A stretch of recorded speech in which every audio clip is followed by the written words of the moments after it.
வானத்துல ஆகாயம் எந்த அளவு அழகா இருக்கோ அதே மாதிரி கடலோட வாழ்ற வாழ்க்கை அதை விட அழகா இருக்கும்.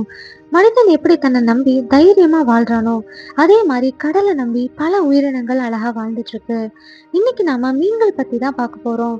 அதுல முக்கியமா மோஸ்டா எல்லாருக்கும் ரொம்ப பிடிச்ச கோல்ஃபிஷ் பத்தி நிறைய தெரிஞ்சுக்க போறோம்.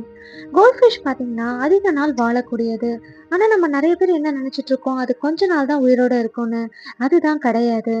ஒரு நார்மல் கோல்ட்ஃபிஷ் சராசரியா 10 டு 15 வருஷம் வரைக்குமே வாழ முடியும்னு சொல்றாங்க.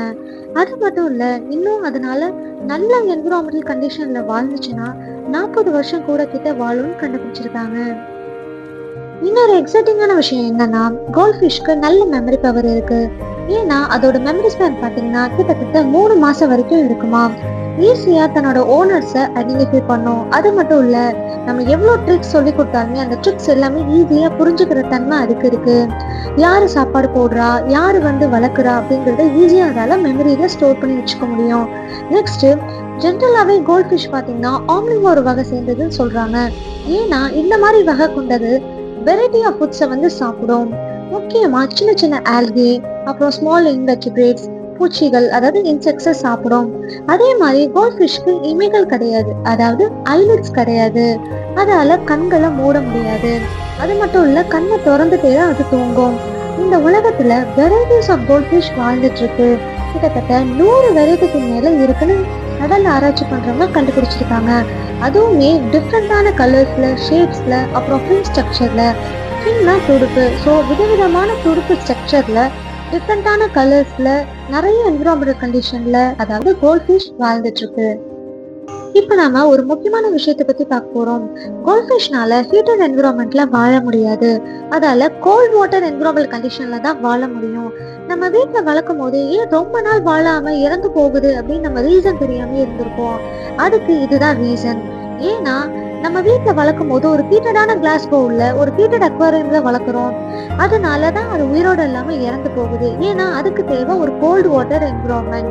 நெக்ஸ்ட், கோல்ட் ஃபிஷ் ஜென்ரலா 10 to 14 இன்ச்சஸ் வரைக்குமே வளரும், அதோட அடல்ட்ஹுட் ரீச் பண்ற வரைக்கும். இன்னொரு வெரைட்டி கூட ஒண்ணு இருக்கு. அது என்ன வெரைட்டினா, ஃபேன்டெயில் கோல்ட் ஃபிஷ்னு ஒரு வெரைட்டி இருக்கு. அதுல 6 to 8 இன்ச்சஸ் வரைக்குமே அது வளரும். நார்மலா ஆவரேஜ் கோல்ட் ஃபிஷ் மேக்ஸிமம் எவ்வளவு வளரும்னா 10 to 12 இன்ச்சஸ் வரைக்குமே வளரும். நெக்ஸ்ட் நாம ஒரு முக்கியமான ஃபேக்ட் பத்தி பார்க்க போறோம். அது என்னன்னா, கோல்ட் ஃபிஷ்க்கு ஸ்டொமக் கிடையாது. சரி, அப்படின்னா அது எப்படி சாப்பிடுது, எப்படி எக்ஸ்கிரீட் பண்ணுது, நமக்கு ஒரு டவுட் வரும். நார்மலா கோல்ட் ஃபிஷ்க்கு லாங் இன்டெஸ்டைன் உண்டு. அது மூலமா தான் ஃபுட் பேசேஜ் பாஸ் ஆகி டைஜஸ்ட் ஆகுது. நான் முன்னால சொன்ன மாதிரி கோல்ட் ஃபிஷ் ஒரு பிளான்ட் ஈட்டர்ஸ். அதோட இன்டெஸ்டைன்ல இருக்கிற சிம்பியோட்டிக் பாக்டீரியா நம்பி தான் பிளான்ட்ஸ் இல்ல ஆல்கே இல்ல சாப்பிடுற ஃபுட் எல்லாமே ஃபுட் மெட்டீரியலா பிரேக் டவுன் ஆகுது. இது மூலமா தான் எக்ஸ்பிரஷன் ஆகுது.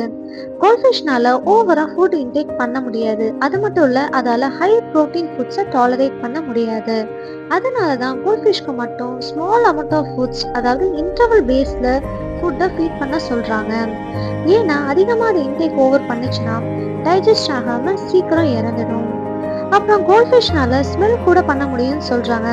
சப்போஸ் அது வளரும் போது அதோட துடுப்புல சின்ன டேமேஜ் இருந்தாலோ இல்ல அதோட பாடி பார்ட்ஸ்ல ஏதாவது டேமேஜ் ஆனாலோ அது திரும்பவும் ரீக்ரோத் ஆகி தன்னைத்தானே ஹீல் பண்ணிக்கிற குணமும் அதுகிட்ட இருக்குது. ஸோ மக்களே, இன்னும் நம்ம நிறைய கடல் உயிரினங்களை பத்தி ஃபியூச்சர்ல வீடியோஸ்ல பார்ப்போம். வீடியோல உள்ள இன்ஃபர்மேஷன் உங்களுக்கு பிடிச்சிருந்துச்சுன்னா மறக்காம சப்போர்ட் பண்ணுங்க.